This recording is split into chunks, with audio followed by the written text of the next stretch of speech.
जय हिंद साथियों, स्वागत है आपको हमारे चैनल पीसीएस दर्पण पे। देख रहे हैं दोस्तों Bihar DElEd join entrance exam के लिए क्वेश्चंस बैंक जो 2022 से लेकर 2024 तक है। इसमें मैंने कल पहले ही 2022 वाली करा दी है, फर्स्ट शिफ्ट जो पूछा गया था। आज जो हम लोग करने वाले हैं 5/6/2023 में पूछे गए फर्स्ट शिफ्ट का क्वेश्चन। टोटल आपको मिलने वाले हैं इसमें 120 क्वेश्चन, सब 120 ही क्वेश्चन मिलेंगे। फिर जो है 2023 के एक और सेशन है, उसके बाद बाकी सभी 2024 के है ना दोस्तों। तो पर डे कोशिश मैं करूंगा कि एक दिन में 2 सेशन कराने के लिए, ठीक है दोस्तों। एक दिन में 2 सेशन होने के लिए, एक सुबह में और एक जो है कि शाम में। कंफर्म पूरी हमारी तरफ से कोशिश रहेगी कि एक दिनों में 2 सेशन चले, ठीक है, ताकि जल्दी से जल्दी कंप्लीट हो जाए, है ना। देखिए, previous year solve paper of Bihar DElEd entrance exam set number 2 है हम लोग का, जो 5/6/2023 में पहला शिफ्ट में पूछे गए प्रश्न। सेक्शन पहला आता है हम लोग का क्या, पार्ट 1 जनरल इंग्लिश का। आइए जनरल इंग्लिश में देखें क्या पूछा गया था। देखिए, पार्ट 1 जनरल इंग्लिश क्वेश्चंस कह रहा है कि fill up the blank with the correct options. Not only mathematics but also science dash important is important. यहाँ पे सीधे लिख रहा है कि मैथमेटिक्स और साइंस जो क्या है सिंगुलर है, तो यहाँ पे सिंगुलर ही तो आएंगे हेल्पिंग वर्ब। तो आंसर हम लोग का बी करेक्ट होगा। Select the alternative which best express the meaning of items या फ्रेजेस। ये देख लेते हैं क्या है। आइटम्स कह रहा है क्या, ब्लैक शिप। ब्लैक शिप मतलब क्या होता है, इसका मतलब होता है दुष्ट व्यक्ति, बदनाम व्यक्ति कह सकते हैं ना। तो आंसर्स क्या होंगे, आंसर्स होंगे disputable member of a group. Answers correct answers D बताइएगा। Select the alternative which best express the meaning of items या फ्रेजेस। क्या है, birds of the same father. Birds of the same father इसका मतलब क्या होगा, चोर चोर मौसेरे भाई। तो आंसर्स क्या बताएंगे, person of the same character. Person of the same character, answers B correct होंगे। आगे देखिए, complete the sentence using appropriate options. क्या है, the council dash made its decisions. तो आंसर्स क्या बताएंगे यहाँ पे, the council dash made its decision. Answers यहाँ पे हो जाएंगे has decision, has made it decision. Answers D correct होंगे यहाँ पे, है ना। आगे है क्या, complete the sentence using appropriate options. The quality of products dash over time. बताएंगे क्या होगा ऑप्शंस यहाँ पे, आंसर्स बता देंगे the quality of products has been degrading over times. Answers यहाँ पे ऑप्शन नंबर सी करेक्ट होगा। देखिए, which of the following punctuation mark is used to show range of numbers dates और टाइम। तो कौन शो करता है बताइएगा, ये करता है डैश। डैश करता है, जैसे आपने नंबर लिखना हो, सपोज करिए आज का डेट लिखना हो तो आप लिखोगे ना 11/3 और ये 2025। तो ऐसे लिखने के लिए आप लिखोगे। देखिए, a sentence has given in active voice out of 4 alternative given below, select the one which best express the same sentence in a passive voice. Okay, we drove him out of the train। तो इसका क्या बनाएंगे हम, passive voice. Passive इसका बनाओगे आप, he was driven out of the train। Answers D correct बताइएगा। select the alternative which best express the meaning of items या phrases by laps and bounds। by laps and bounds का मतलब क्या है, इसका मतलब है दिन दुगुना रात चौगुना। तो आंसर्स क्या होंगे, ग्रोइंग रैपिडली।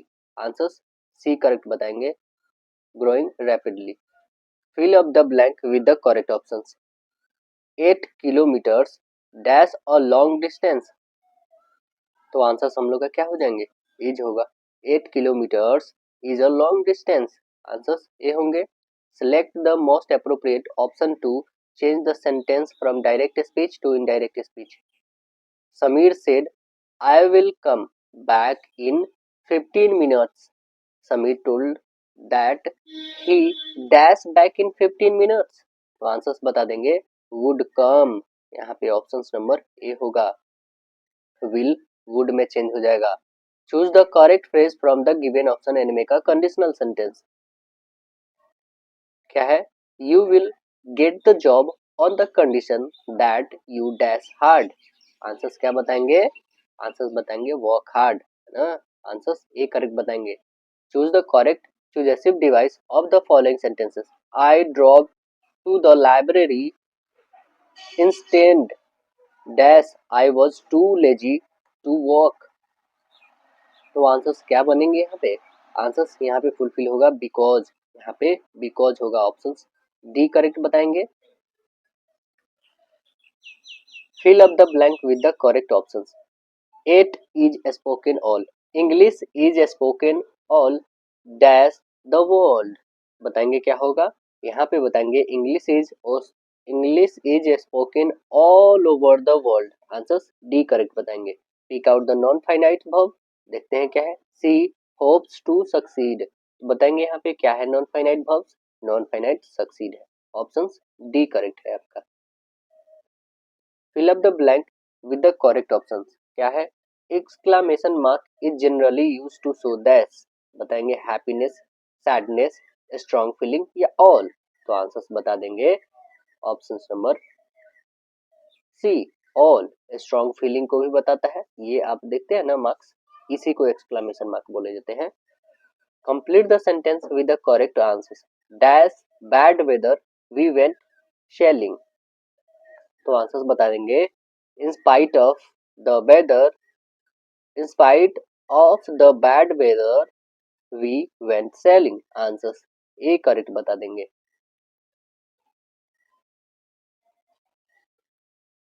नेक्स्ट क्वेश्चन है क्या? Fill up the blank with the correct options. The principal has not come dash the office. तो आंसर्स क्या बनाएंगे यहाँ पे? To the office, B correct होगा। Choose the correct phrase from the given option and make a conditional sentence. Suppose dash the match they will be in the finals. तो answers बताएंगे suppose they win the match they will be in the finals. Answers A correct बताएंगे। Select the most appropriate option to change the sentence from direct speech to indirect. He said, I shall be in Mumbai on Sunday। तो answers क्या बता देंगे यहाँ पे? Answers बता देंगे ना कि he said that would होगा, यहाँ पे will से would हो जाएगा, would be in Mumbai on Sunday। तो आंसर्स हम लोग का क्या दिख रहा है? राइट आंसर्स बी करेक्ट होंगे। Pick out the non-finite verb या verbs in a given sentence below. They are having their breakfast. Don't disturb them. Non-finite हमें जो ढूंढना है, बताइए कौन है? तो आंसर्स बता देंगे यहाँ पे having। आंसर्स ए करेक्ट बताएंगे। Part 2 mathematics. क्वेश्चंस क्या है? tan theta, tan 10 degree, tan 20 degree, tan 45, tan 70, tan 80 का वैल्यू क्या होगा? तो आपको पता है tan 45 का वैल्यू क्या होता है? 1 होता है। बस चलिए हम लोग यहाँ पे निकालते हैं। क्या हम लोग इसे tan 10 है तो क्या कॉट में चेंज करेंगे तो कितना आ जाएगा? कॉट 80 नहीं लिख देंगे हम लोग? बिल्कुल लिख सकते हैं। कैसे? तो आप बताएंगे कि tan, ये जो हमारा 10 डिग्री लिखा हुआ है तो हम लोग ऐसे लिख सकते हैं कि tan 90 और माइनस यहाँ पे 80 लिखोगे तो फिर से यही तो आएगा ना आपके पास tan 10। तो इसे घटा देंगे तो हमारे पास आ जाता है cot 80 डिग्री, cot 80 डिग्री आ जाएगा। cot 80 और tan 80 दोनों तरह से कैंसिल हो जाएगा, तो काट दो। यहाँ पे cot 80 और tan 80 कट गया। यहाँ पे tan 20 है, यहाँ पे 70 है, तो ये भी cot 70 हो जाएगा क्योंकि 90 में से आप 70 घटाओगे तो 20 आएगा। तो ये cot और ये tan दोनों कैंसिल, और इसका वैल्यू तो 1 है ही, यानी आंसर्स क्या बन गए? Option number B correct. देखिए बहुपद दिए हुए हैं, इसके शून्यकों का योग हमें बताना है। शून्यकों का योग क्या होता है? तो बी बाई ए होता है, वो भी नहीं तो माइनस में, है ना। शून्यकों का योग माइनस बी बाई ए होता है। तो माइनस में बी पहले से है 4, यानी कि प्लस में हो जाएगा 4, क्योंकि माइनस में दिखा रहा है, माइनस यहाँ भी माइनस माइनस प्लस अपॉन ए, ए के बदले कुछ नहीं है मतलब 1 है, तो हम क्या बता देंगे? सीधे ऑप्शन डी हो जाएगा। अब देखिए बिंदु दिया हुआ है ABC, त्रिभुज के शीर्ष है, तो ये त्रिभुज कैसा है, विषम बाहु, समद्विबाहु, समबाहु या समकोण। तो आइए पहले इसका हम लोग निकाल के देख लेते हैं एरिया कि क्या होगा, या फिर साइड ही निकाल लोगे तो पता चल जाएगा, एरिया से तो नहीं साइड से पता चल जाएंगे। ये सभी दिए हुए जैसे A B and C. Suppose करिए इसका हम वैल्यू निकाल लेते हैं, फिर इसका वैल्यू और इसका वैल्यू। यदि ये दो साइड्स इक्वल हुए तो ये तो आपको पता है समद्विबाहु। यदि ये तीनों इक्वल हो गए तो ये तो आप बता दोगे समबाहु। यदि इसमें से कोई भी इक्वल नहीं हुआ तो ये विषम बाहु। और समकोण के लिए क्या होता है, दो एंगल का सम जो होता है स्क्वायर एक के स्क्वायर के इक्वल में होता है। तो आइए हम लोग देख लेते हैं किस कैसा फुलफिल कर रहा है ये ट्रायंगल। पहले ए बी के लिए निकालेंगे। ए बी फाइंड करने के लिए क्या होता है, रूट अंडर यहाँ पे x1 माइनस x2 का होल स्क्वायर प्लस y1 और माइनस y2 का होल स्क्वायर। ओके, अब देखिए यहाँ पे फाइंड करेंगे हम लोग तो क्या हो जाएंगे, 0 प्लस 5 की होल स्क्वायर प्लस हो जाएगा 6 माइनस 3 का होल स्क्वायर। ये स्क्वायर रूट में है, बनाइए इसे 5 का करोगे तब 25 हो जाएगा, क्योंकि 0 से मतलब है नहीं। प्लस में ये 6 में से 3 घटाओगे 3 3 का होल स्क्वायर 9 हो जाएगा। 25 और 9 जोड़ेंगे तो कितना हो जाएगा 34, यानी आपके पास रह जाएगा रूट 34। ए बी का वैल्यू कितना आ गया 34 आ गया। तो यहाँ पे लिख देंगे कि ए बी इक्वल आपके पास रूट अंडर 34 आ गया। अब निकालते हैं हम लोग ए सी। ए सी का भी सेम वही क्राइटेरिया है ना, कि x1 माइनस x2 का whole square plus y1 minus y2 का होल स्क्वायर। ओके ना, तो यहाँ पे रखेंगे तो 0 माइनस 3 है का होल स्क्वायर करिए और प्लस में 6 माइनस 1 का होल स्क्वायर करिए। ये भी स्क्वायर रूट में है। चलिए ये घटाएंगे तो ये 3 ही रह जाएगा, 3 का होल स्क्वायर 9 हो जाएगा, प्लस में ये 6 में से घटाएंगे 5 का होल स्क्वायर 25 हो जाएगा। 25 और 9 ऐड करेंगे तो 34। ये भी हमारे पास कितना आ गया 34 आ गया रूट में ए सी का भी वैल्यू। अब लास्ट निकालते हैं हम लोग बी सी। अभी तक संभावनाएं क्या है कि हम लोग का क्या हो सकता है समद्विबाहु, लेकिन अभी थर्ड फाइंड करने के बाद पता चलेगा समद्विबाहु है कि दूसरा है।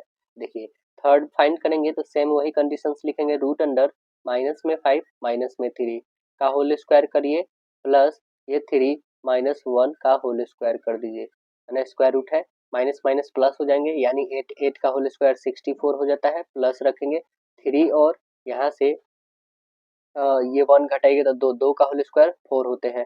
तो इस दोनों को इंक्लूड करिए कितने हो जाएंगे 68, रूट अंडर 68 आ गया। तो ये तो एकदम से अलग आ गया ना दोस्तों, मतलब हमारा त्रिभुज जो है वो कैसा है, तो आप बता दोगे समद्विबाहु, क्योंकि दो भुजाएं जो है एकदम से इक्वल आई हैं। तो कौन सी त्रिभुज बन जाएंगी हमारी, वो बन जाएंगी समद्विबाहु, दो भुजाएं इक्वल। ऑप्शंस क्या हो जाएंगे, ऑप्शंस नंबर सी करेक्ट होंगे। देखिए एक चतुर्थांश में बिंदु ये है, आपको बताना है क्या कहाँ पे है ये प्रेजेंट। पहले क्या है माइनस में, माइनस किधर इंडिकेट करते हैं, इसको इंडिकेट करते हैं ना। तो माइनस में आप देखेंगे माइनस में 4 है और कह रहा है माइनस में 5, मतलब माइनस में 5 इधर, माइनस में 5 है। तो आप ये खुद बताओ ये कौन सा आता है बताइए। ये 1 होता है, ये 2 होता है दोस्तों, ये 3 होता है और ये 4 होता है। बताइए किस में पड़ रहा है, कौन से चतुर्थांश में, तो आप बताएंगे तीसरे चतुर्थांश में। ऑप्शन सी कर बताइएगा। कह रहा है 1 लीटर कितने घन सेंटीमीटर के बराबर होता है। 1 लीटर जो होता है कितने घन सेंटीमीटर के बराबर होता है, तो कितने के बराबर होता है, तो आप सीधे बता दोगे 1000 घन सेंटीमीटर के बराबर होता है। आंसर बी करेक्ट बताइएगा। अब देखिए यहाँ पे बहुपद दिया हुआ है, आलेख किस प्रकार का होगा बताइए, कैसा होगा आलेख, तो आंसर बताएंगे परवलयाकार होगा। ऑप्शन नंबर बी करेक्ट बताएंगे कैसा होगा, परवलयाकार। यदि किसी त्रिभुज की एक भुजा बढ़ा दी जाए तो बहिष्कोण प्रत्येक अभिमुख अंतःकोण के योग से डैश होगा, क्या होगा यहाँ पे, देखिए यदि किसी त्रिभुज की एक भुजा को बढ़ा दी जाए तो बहिष्य कोण प्रत्येक अंतःभिमुख कोण के योग के बराबर होता है। देखिए कैसे, यहाँ पे हमने एक त्रिभुज ड्रॉ करा, देखिए यहाँ पे हमने एक त्रिभुज ड्रॉ करा और इसको आगे की तरफ बढ़ा दिया। ये जो एंगल होगा ना अंतः अभिमुख कोण, मतलब ये एंगल और इस एंगल के इस दोनों का सम के योग के बराबर होगा ये एंगल। सपोज कर लो ये 4 है ना, तो ये चाहे 3 हो चाहे 1 हो उससे मतलब नहीं, लेकिन दोनों को सम करने पे 4 आना चाहिए बस, है ना। तो आंसर्स क्या हो जाएंगे, ऑप्शन नंबर सी करेक्ट होगा। देखिए ये रूल ही है, क्लास 9th में आप लोग पढ़े होंगे तो पता होगा, है ना। इसको सिद्ध करने का रूल भी आता है।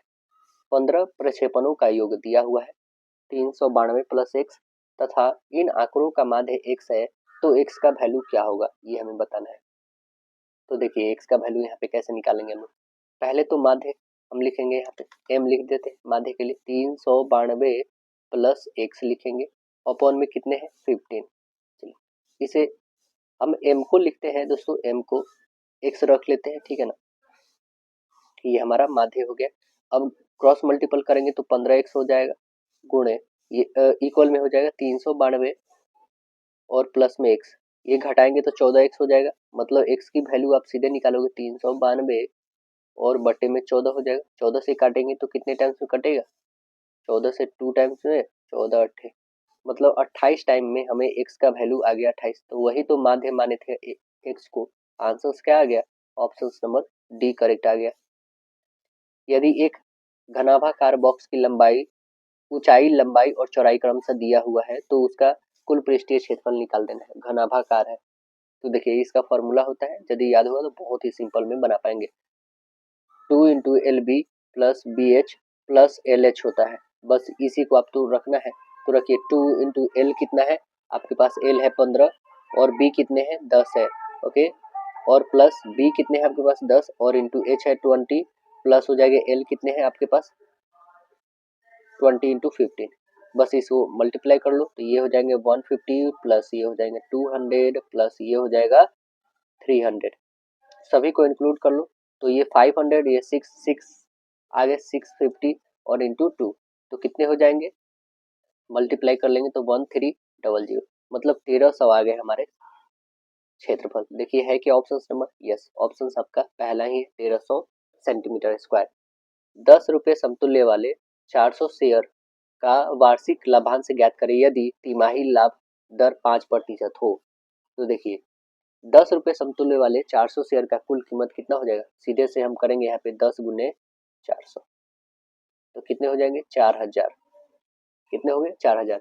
प्रति तिमाही लाभ की दर कितना है 5%, सीधे हम लिखेंगे 5% और गुने 4, मतलब हो जाएगा हमारे पास 20 होंगे ना, क्योंकि ये कह रहा है यहाँ पे तिमाही तो 4 से मल्टीप्लाई करने होंगे 20%। एक साल में 4 तिमाही होते हैं, ये तो पता है आपको।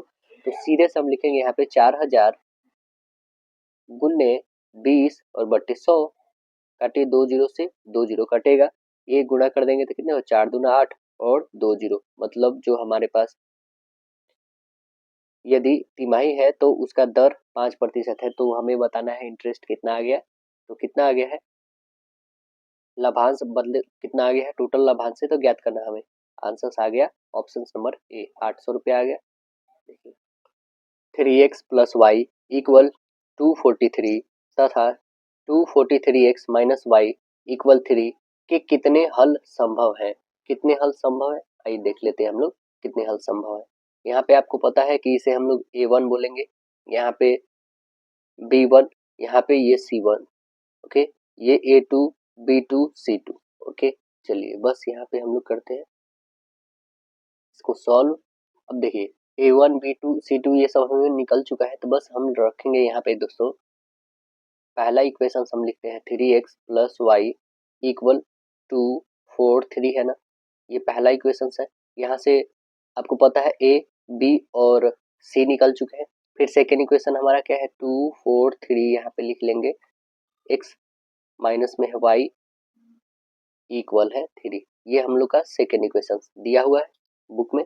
चलिए अब यहाँ से हम लोग फाइंड करेंगे a1 अपॉन a2 है ना, तो a1 कितने हैं आप बताएंगे, तो यहाँ पे 3 है, a2 कितने हैं 243, इसको आप काट सकते हैं, कितने टाइम्स में काटेंगे 3 1 जा 3 8 जा 3 1 मतलब 81 टाइम्स में।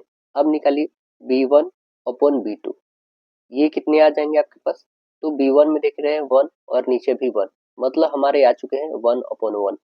अब c1 की बारी, c1 अपॉन c2 का वैल्यू निकालेंगे, तो आप बताएंगे 243 है और इसका 3 है, काटेंगे तो कितना आ जाएगा 81 अपॉन 1 आएंगे ये।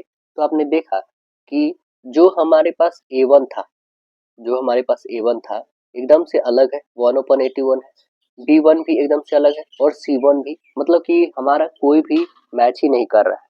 तो हम यहाँ पे क्या बता देंगे कि ऐसा जब कंडीशन हो तो बहुपद का सिर्फ और सिर्फ कितने हल होंगे, सिर्फ और सिर्फ केवल एक ही संभव हल हो सकता है, ऐसा कंडीशन होगा तो, है ना, मतलब एक दूसरे की ना इक्वल हो तो वो सिर्फ और सिर्फ एक ही हल होगा। यहाँ पे ऑप्शन नंबर बी करेक्ट होंगे। एक अपरिमेय संख्या के लिए निम्नलिखित में से कौन सा सही है, अपरिमेय के लिए बताइएगा। कह रहा है कि दशमलव रूप शांत होता है, बिल्कुल गलत। आगे देखेंगे, दशमलव रूप अशांत अनावर्ती होता है, हाँ बिल्कुल सही, यही तो होता है, मतलब वो दशमलव तो आ भी जाता है, 2 4 3 5 6, मतलब एक रिपीटेड आता ही नहीं है, मतलब एकदम से अनरिपीटेड आता है, अनावृत्ति आता है, जो आना ही नहीं चाहिए वैसा, मतलब एक अनरेगुलर वे में आ जाता है। तो इसी कारण ऑप्शन नंबर बी करेक्ट हो जाएगा हम लोग का। किसी पूर्णांक संख्या p के लिए विषम संख्या का रूप बताइए, क्या होगा, क्या हो जाएगा बताएंगे। तो आप बताइएगा 2p+1 होगा। और ये आया कैसे दोस्तों, सपोज करिए हम उदाहरण के लिए यहाँ पे ले लेते हैं, क्या उदाहरण के लिए हम मान लिए p का वैल्यू सपोज करो 1 या 2 या 3 या 4, हमने ऐसे अपने मन से उठाया, ओके ना। कोई भी जब आप पूर्णांक लोगे संख्या सपोज करो p के लिए, तब विषम संख्या का रूप क्या हो जाएगा, आप खुद यही बताओगे ना, क्योंकि विषम संख्या के लिए बोला गया है। तो 2p और +1 मतलब वैसा कोई कंडीशन जिसमें 2 से मल्टीपल करके 1 जोड़ोगे तभी तो आपके पास आएंगे ना विषम। तो हम सीधे यहाँ पे जब दिख ही रहे हैं तो क्यों ना इसको टिक बनाए, इसको बनाने ज्यादा यही है ही नहीं। फिर भी आप यहाँ पे देखिए कैसे बना रहे हैं। p का वैल्यू सपोज करो हमने 1 रखा, तो 1 रखे तो 2 और 1 में करेंगे तो 2 और +1 3 आ गए ना, विषम संख्या आई। सपोज करिए 2 रखते हैं, 2 2 जा 4 1 5 विषम आ ही रहे, तो इसलिए ऑप्शन नंबर आपका डी करेक्ट होगा। यदि समूह के चारों ओर आरोही या अवरोही क्रम में सजाए जाए तो ठीक बीच के 4 मान को समूह को क्या कहते हैं, बताइएगा क्या कहते हैं। तो उसे कहते हैं माध्यक कहते हैं, क्या कहते हैं उसे, माध्यक। आंसर बी करेक्ट बताएंगे, है ना। आगे देखेंगे, यदि sine theta minus cos theta equal 0 है, sine 4 theta plus cos 4 theta का वैल्यू आपको बताना है कि क्या होगा। चलिए इसको बना के देख लेते हैं क्या हो जाएगा। पहले तो हम लोग क्वेश्चंस लिख लेते हैं, यहाँ पे क्या दिया हम लोग के पास, देखिए sign theta minus cos theta equal में 0 लिखा हुआ है, और दूसरे के लिए है साइन थीटा इक्वल में हम लोग लिख सकते हैं क्या, साइन यहाँ माइनस है तो उधर प्लस में हम भेज सकते हैं, साइन इक्वल कॉस लिख सकते हैं। ओके, अब सपोज करिए हमने थीटा का वैल्यू कितना लिया 45, अपने मन से हम लेते हैं, ओके ना, 45 हमने लिया। तो हमारे पास क्या है कि यहाँ पे हम लोग लिखते हैं साइन 4 थीटा, क्वेश्चन हम लोग का जो दिया हुआ, प्लस में कॉस 4 थीटा, यही है ना क्वेश्चन। चलिए थीटा का वैल्यू हमने कितना लिया 45 लिया है, याद रखना है।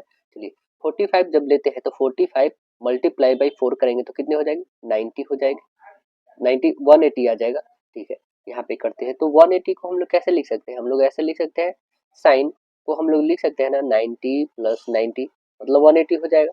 प्लस में हमारे पास कॉस, कॉस को भी 4 और 45 में मल्टीपल करोगे तो सेम वही कंडीशन, तो यहाँ पे भी हम लोग 90 प्लस 90 लिखेंगे।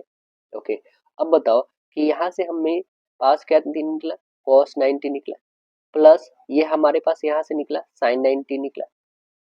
तो अब बताओ कि cos 90 का वैल्यू और sin 90 का वैल्यू कितना, cos 90 का वैल्यू होता है 0 और cos 90 का वैल्यू 1, दोनों को इंक्लूड करेंगे तो क्या आएगा 1, यानी आंसर हम लोग का क्या मिलेगा, ऑप्शन नंबर बी करेक्ट मिलेगा, 1 मिलेगा, है ना। आंसर बी करेक्ट आ जाएंगे। देखिए आगे, यदि एक त्रिभुज में एक भुजा का वर्ग नए दो भुजाओं के वर्गों के योग के बराबर है तो पहली भुजा का सम्मुख कोण बता देना है कि क्या होगा, बताइए क्या होगा। तो आप बता देंगे, फिर से एक बार रिपीट कर लीजिए, एक त्रिभुज में एक भुजा के वर्ग नए दो भुजाओं के वर्गों के योग के बराबर। देखिए दोस्तों यहाँ पे ये सीधे से कंडीशन कह रहा है क्या कि ये सपोज करिए एक भुजा है, हमने मान लिया ए और ये बी और ये सी, तो ये कह रहा ना कि बी का होल स्क्वायर प्लस सी का होल स्क्वायर, इस दोनों को इंक्लूड करेंगे ना तो ए के होल स्क्वायर के बराबर आएगा। ये कौन से त्रिभुज में होता है बता दीजिए आप खुद, तो आप बता देंगे ये समकोण त्रिभुज में कंडीशन होता है।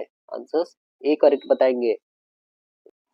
निम्नलिखित में कौन 54 का अभाज्य गुणनखंड है, तो 54 का अभाज्य निकाल लीजिए, यहाँ पे कौन सा हो जाएगा। देखिए पहले 2 से करते हैं 27, फिर 3 से करिए 9 टाइम्स में, फिर 3 से 3 टाइम्स में।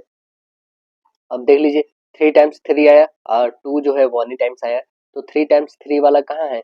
इसमें भी नहीं, इसमें भी नहीं है, बस एक ही तो दिख रहा है, ऑप्शन नंबर ए। तो करेक्ट आंसर आपका ए बन जाएगा। रेखाखंड को यूक्लिड ने क्या कहा था? रेखाखंड को यूक्लिड ने क्या कहा था? कि शांत रेखा। आंसर ए करेक्ट बताएंगे, है ना, शांत रेखा कहते हैं।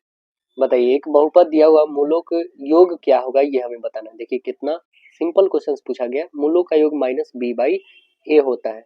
माइनस बी आप बोलोगे 4 और ए क्या है तो 2 है, काटोगे तो कितना आ जाएंगे 2, यानी आंसर क्या बता दोगे? Option number A.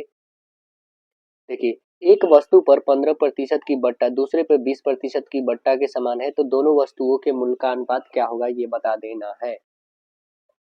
पहले पे है 15, दूसरे पे है 20। देखिए हमने सपोज करा क्या कि एक्स कोई वस्तु है, इस पे 15 का बट्टा मिल रहा है, और दूसरा कोई वस्तु है वायु, इस पे 20% की बट्टी मिल रही, तो एक्स अपॉन वाई हम यहाँ पे रखेंगे, तो ये 20 और बट्टे 15 हो जाएगा, क्योंकि प्रतिशत प्रतिशत कैंसिल हो जाएगा, 5 से काटे 5 चौके और 5 तिहाई 15, मतलब 4/3 आ गया। ये रेशियो 4 और 3 का है। ऑप्शंस आपको दिख रहे होंगे, 4 और 3 का रेशियो कौन है बताएंगे? तो आंसर्स आपके बी दिख रहे हैं, 4 और 3 के रेशियो, तो ऑप्शन नंबर बी करेक्ट हो जाएंगे। यदि व्यंजक 4x माइनस 3y का भुज प्रथम 5 प्राकृत संख्याओं का माध्य तथा कोटि प्रथम 5 पूर्ण संख्याओं की माध्यिका हो, तो दिए गए व्यंजक को हल करने पर प्राप्त मान क्या होगा? तो आइए हम लोग देख लेते हैं क्या मान होगा। पहला क्या है? 4x माइनस 3y, है ना, यही ना है। अब भुज आपको पता है, भुज क्या कहते हैं? एक्स वाले को कहते हैं, कोटि वाई वाले को कहते हैं। तो कह रहा है कि भुज में प्रथम 5 प्राकृत संख्याओं का माध्य है, तो प्रथम 5 आप जरूर 1 2 3 4 और 1 5 अपॉन में कितने हो जाएंगे? 5। माध्य निकालने के लिए यही फॉर्मूला था, 9 3 12 14 1 15, 15 को 5 से डिवाइड करोगे तो 3 आ गया। क्या आ गया हमारे पास? भुज आ गया, 3 आ गया। अब कोटि की बारी। कोटि के लिए क्या बोला है? तो कोटि के लिए बोला है कि 0 से लेकर के, है ना, 0 से लेकर 0 1 2 3 एंड 4, ये 5 हो गए संख्या है टोटल। अब देखिए, ये जो है हमारे पास, ये x की वैल्यू है, 3 जो आया है x की वैल्यू, ये y की वैल्यू के लिए फाइंड करेंगे, तो आप इसका माध्यिका निकाल लोगे। माध्यिका सीधे मिड वाला होता है, तो मिड में कौन है? 2, मतलब हमारे पास कोटि जो आ गया वो कितना आ गया? 2 आ गया। ठीक है, हमारे पास भुज आ गया है 3, कोटि आ गया 2, तो हम सीधे यहाँ पे रखेंगे x की वैल्यू क्या आया है? 3, यहाँ पे 3 है, 4 3 12 हो जाएगा, माइनस 3 और गुने y की वैल्यू 2 आया है, 3 गुना 6 सीधे लिख लीजिए। तो 12 में से 6 घटाएंगे तो कितना आ जाएगा? 6, यानी आंसर क्या बनेंगे हमारा? 6 बनेगा। ऑप्शन नंबर बी करेक्ट हो जाएगा, 6। 5 संख्याओं का माध्य 18 है, अगर एक संख्या को हटा दिया जाए तो माध्य 16 हो जाए, तो हटाई गई संख्या हमें बता देना है कि क्या है। चलिए, 5 संख्याओं का माध्य कितना है? 18 है, तो 5 संख्याओं का योग कितना हो? 18 गुने सीधे 5 कर लेंगे हम लोग, कितना हो जाएगा? 90 हो जाएगा। कह रहा है कि एक संख्या हटा ली जाती है, तो वो हटाने पे संख्या कितने हो जाते हैं? 16। तो ये 16 और गुने एक संख्या हटा, पहले 5 था तो अब 4, तो कितने हो जाएंगे? 64। बस 90 में से 64 घटा लीजिए, वो संख्या आपके, तो घटाओगे कितने आ जाएंगे? 26, यानी आंसर बी करेक्ट बताएंगे। क्वेश्चन कह रहा है किसी आंकड़ों के लिए माध्य 5 माध्यिका 6, तो बहुलक आपको निकालना है। देखिए दोस्तों, मोड के लिए आपको फॉर्मूला बता देते हैं। बहुलक बराबर होता है 3 into median minus 2 into mean होता है ना, मतलब बहुलक बराबर होता है 3 गुने माध्यिका माइनस 2 गुने माध्य। तो यहाँ पे रखेंगे 3 गुने माध्यिका कितना है, तो माध्यिका आपके पास 6 है, माइनस 2 गुने माध्य गुने 5 लिखेंगे, तो 6 तिया 18 में से 10 घटाएंगे तो कितना? 8, यानी बहुलक हमारा ऑप्शन नंबर डी निकल जाएगा। देखिए आगे है क्या? Cot x minus ten x upon cot 2x का मान आपको बता देना है कि क्या होगा। चलिए इसको हम लोग सॉल्व करके देखते हैं क्या आएगा। क्वेश्चन हम लोग का क्या लिखा हुआ है? Cot x minus ten x upon में कॉट 2x, यही ना लिखा हुआ है। चलिए इसे हम लोग बनाते हैं, तो कैसे बनाएंगे? यहाँ पे टेन 2x और यहाँ पे कॉमन कर लेते हैं cot x minus 1 upon cot x, ये तो लिख सकते हैं। ओके, यहाँ पे लिखेंगे हम लोग टेन टू एक्स और ये एलसीएम ले लेंगे तो कितने हो जाएंगे? कॉट एक्स, यानी यहाँ पे हो जाएगा कॉट स्क्वायर एक्स हो जाएगा माइनस में 1। इसे सॉल्व करेंगे तो हमारे पास आ जाएगा tan 2x, ये हो जाएगा कॉट स्क्वायर एक्स माइनस में 1 अपॉन में हो जाएगा 2 कॉट एक्स, इधर चला जाएगा 2 मल्टीप्लाई में, ठीक है। तो यहाँ से हमारे पास आ जाएगा tan 2x इंटू हो जाएगा कॉट 2x इंटू 2, मतलब सीधे 4 बोल सकते हैं। तो आपके पास ये और ये कैंसिल हो गए, 2 और 2 बच गया, बस यहाँ से ये तो ये कट गया, बस 2 ही तो बचा और कुछ नहीं, क्योंकि कॉट और tan कट जाते हैं। आंसर हमारा 2 आएगा, ऑप्शन नंबर ए करेक्ट होगा। सबसे बड़ी दाहिने हिस्से की आयतन वृत्ताकार शंकु जिसे 4.2 सेंटीमीटर किनारे वाले घन से काटा जा सकता है, वह कितना है बताएंगे। शंकु का व्यास, शंकु की ऊंचाई बराबर घन की भुजा है, तो वो कितना है 4.2 दिया हुआ ही है। त्रिज्या कितने हो जाएंगे 4.2 अपॉन में 2 हो जाएगा, काटेंगे तो 2.1 आ जाएगा, आएगा इतना। ऊंचाई हम फाइंड करते हैं, ऊंचाई के लिए क्या हो जाएगा, ऊंचाई 4.2 ही है, तो शंकु का आयतन का फॉर्मूला क्या होता है बताइएगा। तो शंकु के आयतन का फॉर्मूला आप बता देंगे 1/3 पाई आर स्क्वायर एच होता है। तो 1/3 पाई की वैल्यू 22/7, आर कितने हैं 2.1 इंटू 2.1 और एच की वैल्यू 4.2 है ना, 4.2। अब इसको काटना है, सो काट दीजिए यहाँ पे 10, ये भी डेसिमल हटाओगे 10, 7 से काटोगे 3 टाइम में 3 से 3 है ना, इसका काटोगे तो कितने पास आ जाएंगे 19.4 सेंटीमीटर क्यूब। क्या हमारा आंसर 19.4 है, तो यस, ऑप्शन नंबर आपका ए करेक्ट है, तो राइट आंसर ए बन जाएगी आपके। पार्ट 3 साइंस का है, क्वेश्चन है कि मेंडल ने अपने अध्ययन के लिए निम्नलिखित में से किस लक्षण का चयन किया, किस लक्षण का चयन किए थे, तो आंसर बताएंगे फलों का रंग, बीज का रंग, तनों की लंबाई, फूल की स्थिति, फूल का रंग, बीज का आकार, उपयुक्त सभी। तो आंसर बता देंगे उपयुक्त सभी। निम्नलिखित में कौन एकल परमाणविक है, एकल परमाणविक कौन है, तो आप बताएंगे नियॉन, आर्गन, हीलियम, क्रिप्टॉन, ये सभी है। आंसर डी करेक्ट बता देंगे, है ना, यहाँ पे राइट आंसर डी होंगे। विद्युत ऊर्जा का व्यवसायिक मात्रक क्या है बताइएगा, विद्युत ऊर्जा का व्यापारिक मात्रक क्या होगा, तो आंसर बता देंगे unit. Answer D C correct बताएंगे, यूनिट होगा यहाँ पे। कह रहा है कि कोशिका भित्ति किसकी आसपास पाई जाती है, किसके आसपास पाई जाती है, तो कोशिका भित्ति पादप कोशिकाएं, शैवाल कोशिकाएं, प्रोकैरियोटिक कोशिकाएं, उपयुक्त सभी के आसपास पाई जाती है। आंसर डी करेक्ट बताएंगे। निम्नलिखित में किसे अंदर लिया जाता है, अंधापन आ जाता है, मतलब किसको आप ड्रिंक करोगे या फिर अंदर लोगे तो अंधापन आ जाएगी, तो आंसर्स बता देंगे यहाँ पे CH3OH को। CH3OH ये मेथनॉल होता है दोस्तों, इसको अंदर लेने से आदमी अंधा हो जाता है, तो आंसर्स ए करेक्ट बताएंगे। झरिया किस वस्तु के उत्पादन के लिए जाना जाता है, झरिया, तो आंसर बताएंगे कोयला के उत्पादन के लिए जाना जाता है। आंसर्स बी करेक्ट बताएंगे। मुंबई हाई पेट्रोलियम उत्पादन के लिए जाना जाता है। भारत में सोना उत्पादन के लिए कर्नाटक को कोल्लार खाना आपको पता है। कह रहा है क्या रक्षी कोशिकाओं में प्रकाश संश्लेषण की प्रक्रिया द्वारा उत्पन्न होता है, क्या उत्पन्न होता है बताइए, तो आंसर बताएंगे यहाँ पे चीनी, मतलब आंसर डी करेक्ट बता देंगे यहाँ पे। रक्षी कोशिकाओं में प्रकाश संश्लेषण की प्रक्रिया चीनी द्वारा उत्पन्न होता है। हरे पौधे में रक्षक कोशिकाएं वातोत्सर्जन प्रक्रिया में महत्वपूर्ण भूमिका निभाती है। रक्षक कोशिका निम्न 3 प्रकार के भूमिका नहीं निभाते, कौन, परागण, श्वसन और प्रकाश संश्लेषण की। जिन पौधे में विभेदित पादप शरीर नहीं होता है वे समूह के अंतर्गत आते हैं, वो कौन से ग्रुप के अंतर्गत आते हैं बताएंगे, जिनमें विभेदित पादप शरीर नहीं होता है, थैलोफाइटा के अंतर्गत। आंसर ए करेक्ट बताएंगे। थैलोफाइटा में शैवाल आता है, जीवाणु, कवक का अध्ययन किया जाता है। थैलोफाइटा उपजगत के पौधे में भ्रूण नहीं बनता है, संवहन ऊतक का अभाव होता है। शैवाल में खाद्य पदार्थ प्रायः स्टार्च के रूप में उपस्थित होता है।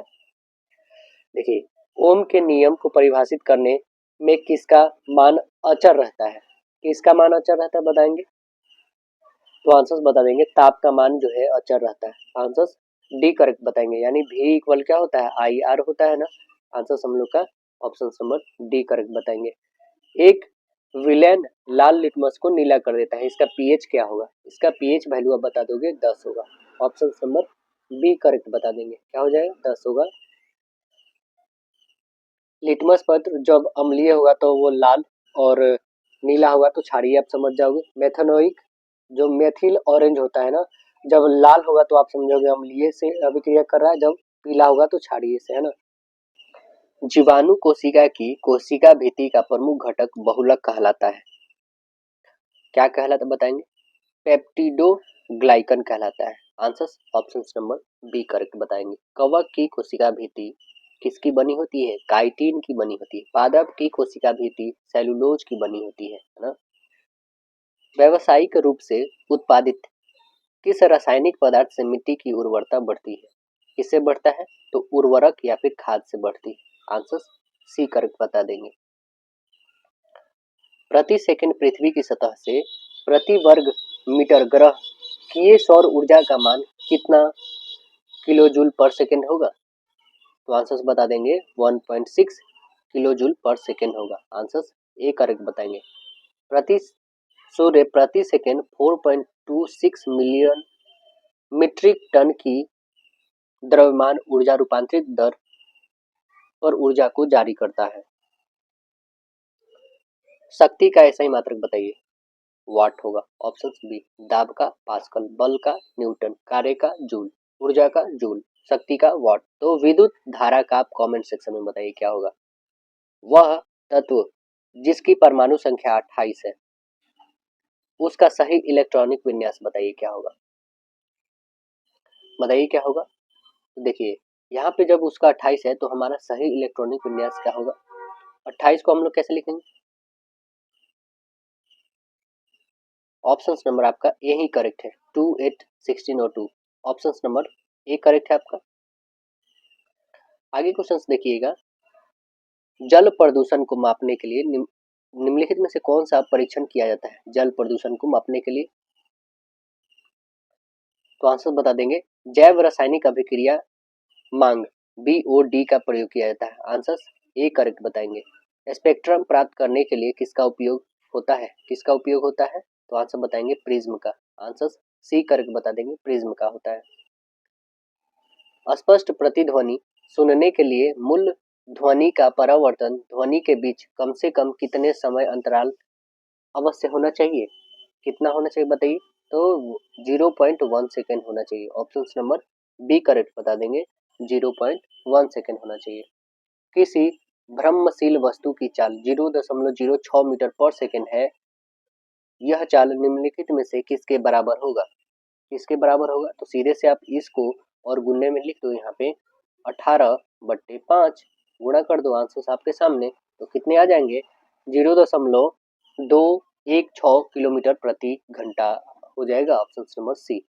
कह रहा है क्या कि पहाड़ क्षेत्रों में मृदा अपरदन रोकने के लिए किस विधि का अपनाया जाता है? किस विधि को अपनाया जाता है? उस विधि का नाम है सोपानी कृषि। आंसर ए करेक्ट बताएंगे।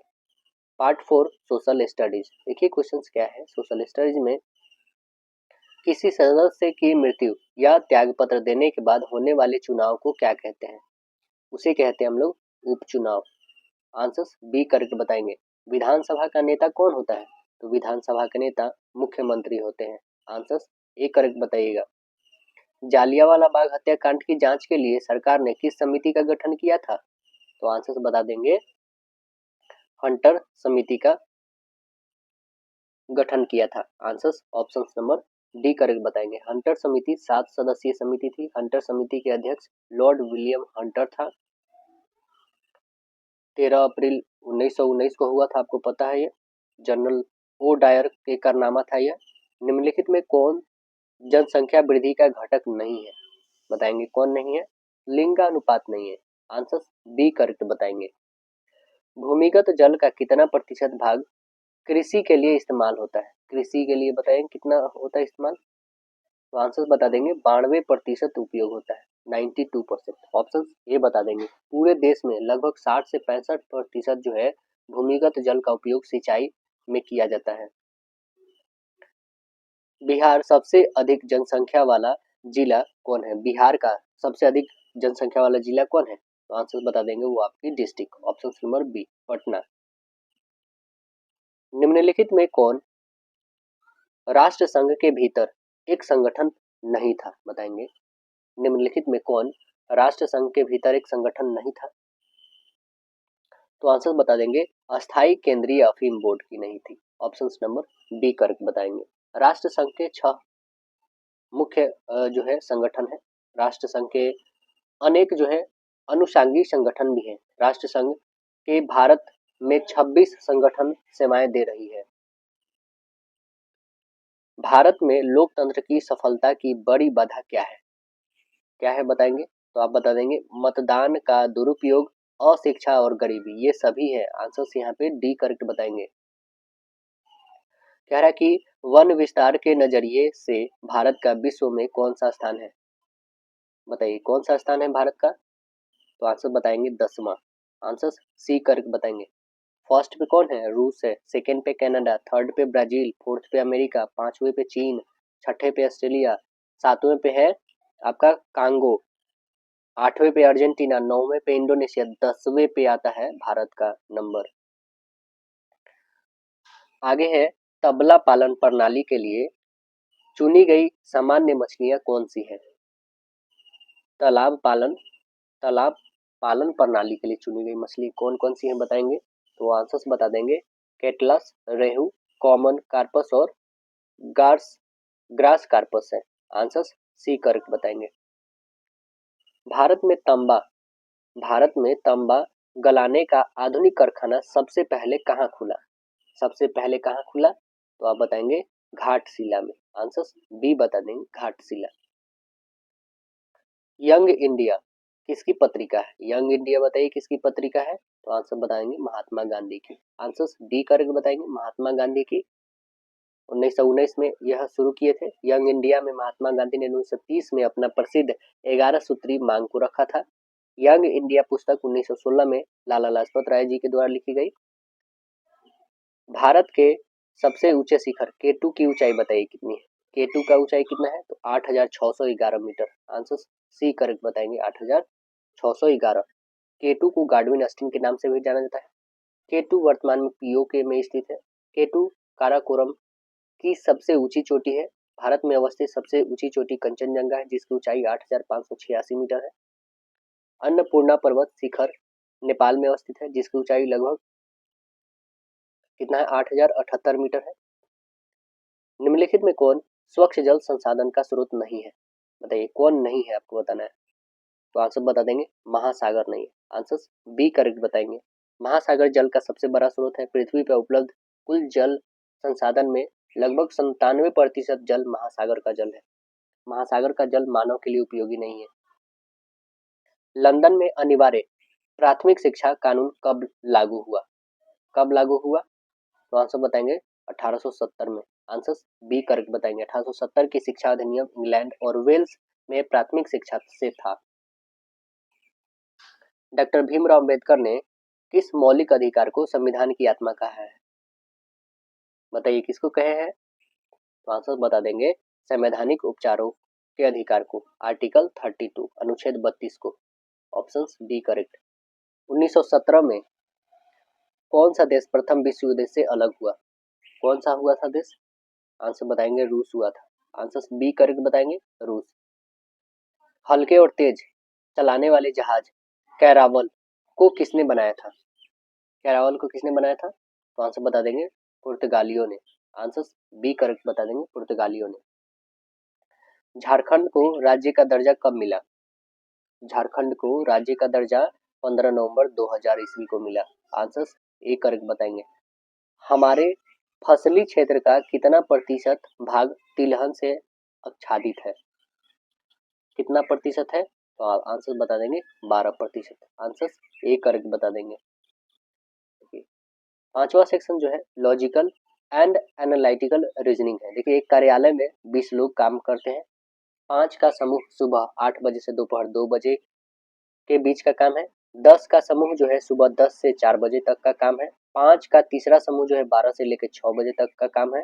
कार्यालय में 3 कंप्यूटर है जिनके सभी कर्मचारी अक्सर उपयोग करते हैं। निम्नलिखित में से किस घंटे के दौरान कंप्यूटर का सबसे अधिक उपयोग किया जाएगा? तो आप खुद देख के देखिए एक बार कि सुबह 8 बजे से लेकर के, है ना, और शाम 6 बजे तक चलता है। लगभग मतलब एक तरह से देखा जाए तो 8 बजे चलता है, फिर एक 10 बजे और फिर एक 12 बजे। तो कॉमनली आप ले लो कि 12 बजे तो सभी चला रहे होंगे, 12 बजे तो सभी चला रहे होंगे। तो 12 से 2 कह सकते हैं क्या? 10 से ये तो बिल्कुल नहीं कहेंगे क्योंकि सभी आ नहीं रहे 10 में। क्या 1 से 3, क्या 2 से 4 बोल सकते हैं? किसमें सभी आ रहे हैं? तो आप सीधे से ये बता दोगे क्या कि सबसे ज्यादा जो यूज हो रहा है ना आपका, वो हो रहा है कब? तो ये हो रहा है दोपहर के 12 बजे से स्टार्ट हो रहा है, दोपहर के 12 बजे से और 2 बजे तक ये कंटिन्यू जो है, क्योंकि 2 बजे तक ये काम कर रहे हैं, 2 बजे तक सभी काम करेंगे, इसलिए ऑप्शन नंबर आपका ए बन जाएगा। देखिए कह रहे हैं क्या कि एन अनानास की कीमत, एक अनानास की कीमत 7 रुपया है, एक तरबूजे की कीमत 5 रुपया है, इन फलों पर 38 रुपया खर्च करता है, तो खरीदे गए अनानास की संख्या हमें बता देना है कितना है। तो कितनी है? देखिए कह रहा है यहाँ पे 7, हम एक्स मान लेते हैं अनानास, प्लस तरबूज क्या है, हम 5 वाई मान लेते हैं। कितना खर्च किया? 38 रुपया। हो गया ना? अब यहाँ पे हम लोग को कोई, आपको अपने से ऐसा कोई वैल्यू लीजिए जो इसको फुलफिल करता हो। आप खुद देखिए, यदि हम यहाँ पे 4 रखते हैं एक्स की वैल्यू तो 7 चौके 28, यहाँ पे 4 रखते हैं तो 20, 28 और 20 कितने हो जाएंगे? तो यहाँ पे 28 ले लेते हैं हम लोग और प्लस ये 20, तो ऐड करेंगे तो हमारे पास 48 आ जा रहा है। ये तो क्या ये फुलफिल होगा? तो आप बताएंगे बिल्कुल नहीं, ये तो फुलफिल ही नहीं करेगा, है ना। तो दूसरा कोई रख के देख देते हैं। ये डाटा अपर्याप्त, 2 रख के देखेंगे तो ये 14 हो जाएंगे, ये 10, 14 10 38 तो आएगा नहीं। 3 रख के देखिए 21 आ जाएगा और ये 15 आ जाएगा। तो ये 6 और ये 3, ये भी नहीं फुलफिल कर रहा है ना। मतलब हम सीधे से बता सकते हैं क्या कि उसमें संख्याएं हम लोग अभी नहीं पर्याप्त बता सकते। यहाँ पे डाटा जो है हमारी क्या है, अपर्याप्त है ना, क्योंकि 4 जब रख रहे हैं तो आप देख रहे हैं कितना हो जा रहा है हमारा। 4 रखने से आप देखें ये 7 चौके 28 ये हो जाते हैं और ये 4 पच्चे 20 हो जाते हैं। दोनों को इंक्लूड करेंगे तो ये 48 आ रहे हैं, लेकिन यहाँ पे हमें 38 रुपया ही खर्च करने के लिए बोला है, तो ये कैसे पॉसिबल है? नहीं होगा। आंसर ए करेक्ट बताएंगे। देखिए दिए गए आकृति में कौन एक्स के स्थान पे आती है? बताइए यहाँ पे क्या आएगा, क्या आएगा यहाँ पे?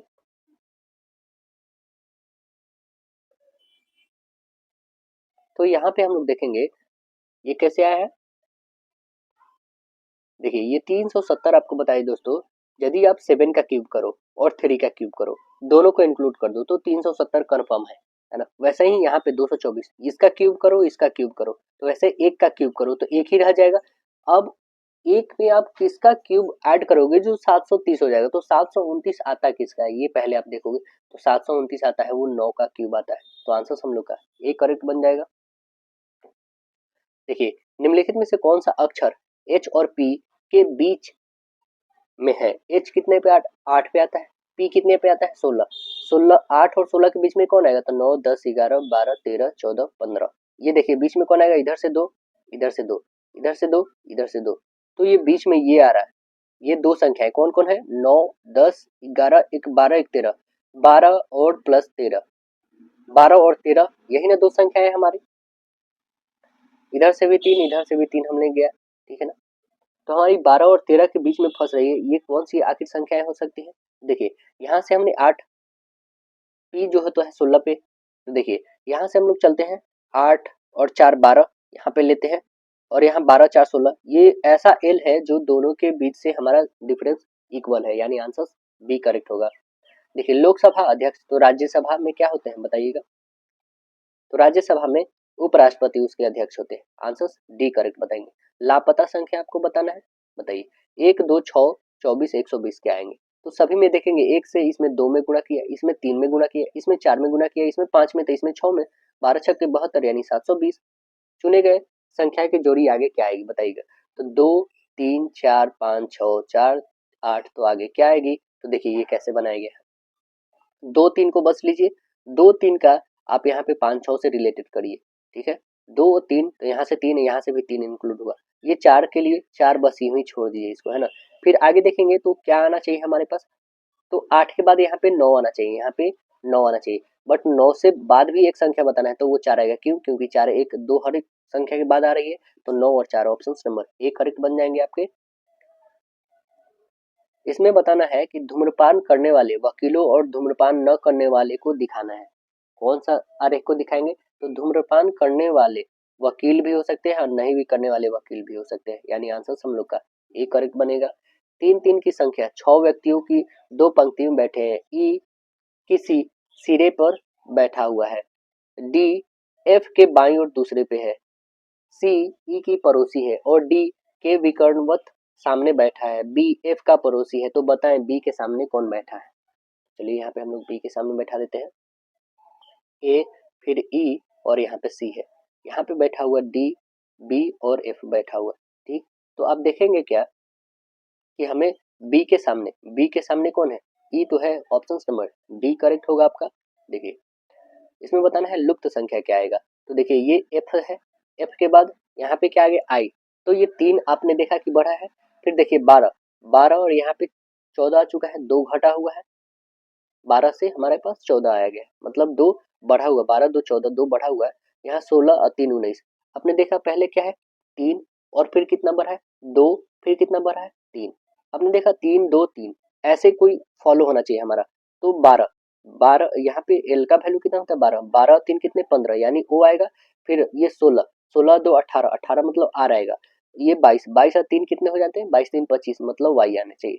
तो देखिए Y R O R Y है, O R Y, yes, option number आपका सी करेक्ट है। देखिए 6 नंबर पार्ट आता है, पार्ट नंबर 6 जनरल हिंदी का। निम्नलिखित में वाचक कौन सा वाक्य शुद्ध है? ये देख लेते हैं कौन सा वाक्य शुद्ध है। मैं आपके प्रति श्रद्धा रखता हूँ, पहला ही आपका सही निकल गया, आंसर ए करेक्ट बता देंगे, है ना। यहाँ पे भाई बहन जा रहे हैं तो यहाँ पे हाइपन का यूज होगा दोस्तों, हाइपन, भाई बहन जा रहे हैं। देखिए यहाँ पे काली गाय का दूध अच्छी होती है, काली गाय का दूध अच्छा होता है, होती नहीं, यहाँ पे ये गलत है। राम और सीता आई थी, राम और सीता आए थे, ये होना चाहिए था आए थे, है ना, ये होना चाहिए था। तो आंसर हम लोग का ए करेक्ट हुआ। जहां बिना कारण के कार्य होने की कल्पना की जाए वहां कौन सा अलंकार होता है? कौन सा अलंकार होता है? तो वहां पे अलंकार होता है दोस्तों विभावना अलंकार। जैसे कि बिन पग चले सुने बिनु काना, कर बिनु कर्म करे विधि नाना, आनन रहित सकल रस भोगी, बिन वाणी वक्ता बर जोगी, है ना। तो यहाँ पे आपका बन जाएगा, वो होगा विभावना अलंकार, है ना। देखिए एक यहाँ पे हमें गद्यांश दिया है और ये गद्यांश आप लोगों ने बहुत बार पढ़ा होगा। हमने जैसे यूनिक पब्लिकेशन या रुक्मणी पब्लिकेशंस का जो टेस्ट सीरीज मैंने कराया था उसमें बहुत बार आया था, लेकिन फिर भी आ रहे हैं क्वेश्चन तो पढ़ते। मनुष्य एक सामाजिक प्राणी है, उसका धर्म है कि स्वयं जिए और दूसरे को भी जीने दे। ठीक है, देखते पहले क्वेश्चन कैसा पूछा गया है। क्वेश्चन हम लोग से पूछा गया है क्या? यही मानवता का धर्म है। ठीक है, परहित के अंतर्गत क्या आता है बताइए? संकट में छोड़ना, अपने स्वार्थ को नहीं छोड़ना, या फिर कुमार्ग पर भेजना, या फिर दूसरे के प्रति सच्ची सहानुभूति रखना। बताइएगा परहित का मतलब क्या होता है? तो परहित का मतलब आप बता दोगे ना कि दूसरे के प्रति जो सच्ची सहानुभूति होती है वो रखना। आंसर हम लोग का डी करेक्ट होगा। देखिए साहित्य दर्पण नामक ग्रंथ के रचयिता कौन है? साहित्य दर्पण, साहित्य दर्पण किन की रचयिता कौन रचे हैं? तो ये आचार्य विश्वनाथ, आंसर सी करेक्ट बताएंगे। पदांत में जो समानता पाई जाती है उसे क्या कहते हैं? पदांत में जो समानता पाई जाती है उसे तुक कहते हैं, आंसर एक करेक्ट बताएंगे, तुक कहते हैं उसे। पाहुन ज्यों आए हो गांव में शहर के, छोड़कर तालाब मेरी झोपड़ी में खिल उठे जलजात, इस पंक्ति में कौन सा अलंकार है? देखिए यहाँ पे अलंकार आपको हम बता दें दोस्तों, ज्यों ही, ज्यों आ गया, मानो जानो जनहु, ये सभी जहां आ जाए आप सीधे यहाँ पे आ जाएंगे उत्प्रेक्षा अलंकार में। आंसर ए करेक्ट बताइएगा। कह रहा है क्या? किसी वर्णिक छंद के प्रत्येक चरण में एक नगन, दो भगन और एक रगन के क्रम के कुल 12 वर्ण होते हैं, क्या कहलाते हैं? तो वो कहलाते हैं आपके द्रुत विलंबित कहलाते हैं। क्या कहलाते हैं? द्रुत विलंबित कहलाते हैं, आंसर बी करेक्ट बताएंगे। और आपको बता दे सवेया, सवेया छंद में प्रत्येक छंद सामान्य छंद की लंबाई का एक चौराई गुना होता है ना। और कवित क्या होता है? तो कवित एक वर्णिक छंद है जिसमें 4 चरण होते हैं और प्रत्येक चरण में 16 15 के विराम से 31 33 वर्ण होते हैं। 31 से 33 वर्ड। शब्द व्यंजन, शब्द व्यंजक है तो उसकी शक्ति क्या कहलाएंगे? शब्द जो है व्यंजक है तो उसकी शक्ति क्या कहलाएगी? उसकी शक्ति व्यंजना कहलाएगी। ऑप्शन बी करके बता देंगे। उपमेय तथा उपमान को एक मान लिया जाता है तो कौन सा अलंकार होता है? उपमेय तथा उपमान को जब एक मान लिया जाता है तो उसको रूपक अलंकार कहा जाता है। मुझ अभागे ने क्या क्या नहीं सहा, रेखांकित शब्द को पदबंध बताना है। देखिए यहाँ पे मुझ अभागे ने क्या क्या नहीं सहा, तो यहाँ पे आपका नहीं पता चल रहा है कि कहाँ पे रेखांकित किया गया, इसमें इस पे रेखांकित किया गया है ना। तो आप बताएंगे मुझे, मुझे क्या है यहाँ पे, तो मुझे आपको सीधे से लग रहा है क्या कि यहाँ पे कोई ऐसा नंबर नाम है जिसके अकॉर्डिंग पे आया है, मतलब ये सीधे से नाउन को रिप्लेस किया हुआ है तो उसको हम लोग सर्वनाम कहते हैं। आंसर सी करके बता देंगे, जो नाउन को रिप्लेस करता है, हटाता है जो। देखिए आगे, दो या दो से अधिक शब्दों के मेल को क्या कहते हैं? दो या दो से अधिक शब्दों के मेल को क्या कहते हैं? तो आंसर बता देंगे, समास कहते हैं। श्रृंगार रस कितने प्रकार के होते हैं? श्रृंगार रस 2 प्रकार के होते हैं। आंसर डी करेक्ट बता देंगे। एक होता है वियोग और पहला होता है संयोग। कपूर शब्द बताइए क्या है? कपूर कैसा शब्द है बताएंगे? तो कपूर जो है आपका तद्भव शब्द है। कैसा है? तद्भव। आंसर ए करेक्ट बता देंगे, है ना। आगे क्वेश्चन देखिएगा, इनमें कौन सा वाक्य अशुद्ध है, मतलब कौन सा गलत है, हमें ढूंढना है। चलिए आइए ढूंढते हैं हम, कौन सा गलत है। कह रहा है क्या तुम्हारा सूट अच्छा है, बात तो सही है, या मतलब सेंटेंस सही है। हरिओम ने हाथ जोड़े, ये भी ठीक है। जून और जुलाई आ गया, नहीं, यहाँ पे क्या होना चाहिए, जून और जुलाई आ गए, है ना, ये होना चाहिए था। तो आंसर हम लोग का यहीं पे गलत हो गया, ऑप्शन नंबर सी। उसकी पतंग कट गई, ये भी सही हो गया। देखिए, अपलक नभ नयन विशाल में कौन सा अलंकार है? अपलक नभ नील नयन विशाल, अलंकार बताएंगे। तो अलंकार इसमें आप देख रहे हैं ना, यहाँ पे अपलक नभ नील नयन विशाल में आपका जो अलंकार आएगा वो आएगा, ये आएगा रूपक, है ना। और रूपक तो ऑप्शन ही नहीं है, यानी ऑप्शन नंबर डी करके बता देंगे, कोई नहीं है। देखिए आगे क्वेश्चन कह रहा है कि हम लोग का, थोड़ी चीनी चाय में डाल दीजिए, थोड़ी चीनी चाय में डाल दीजिए, किस विशेषण का उदाहरण है? थोड़ी मात्रा एक बता रहा है, संख्या नहीं बता रहा है, ना सर्वनामिक बता रहा है, ना उसका गुण बता रहा है, वह एक क्या बता रहा है? परिमाण बता रहा है। आंसर बी करेक्ट बता दोगे। सरोज शब्द का संधि विच्छेद, सरोज का क्या हो जाएगा? सरोज का बता दोगे सहजोर ज, ऑप्शन नंबर सी करेक्ट बता देंगे, सहजोर ज सरोज, सरह जोर ज सरोज। अलंकार मंजूषा किसकी रचना है? बताइए, अलंकार मंजूषा जो है किसकी रचना है? तो आंसर बता देंगे, यह है लता भगवान दिन की, लाला भगवान दिन की। आंसर ए करेक्ट बताएंगे, लाला भगवान दिन की है। देखिए आगे कह रहा है क्वेश्चन, इनमें कृत्यवाच्य से संबंधित वाक्य कौन सा है? कृत्यवाच्य से संबंधित कौन सा है बताएंगे। भारत ने एक नए उपग्रह छोड़ा, हाँ बिल्कुल इसी से है related, option number A correct बता देंगे। देखिए, अनायास में कौन सा समास है? अनायास, अनायास में कौन सा समास है? तो आंसर बता देंगे, अव्ययी भाव समास है। आंसर डी करेक्ट बता देंगे, कौन है? अव्ययी भाव समास है। पहाड़ काटना मुहावरे का अर्थ बताइए, पहाड़ काटना मुहावरे का अर्थ, पहाड़ काटना मुहावरे का अर्थ होगा असंभव काम को कर डालना। आंसर डी करेक्ट बताएंगे।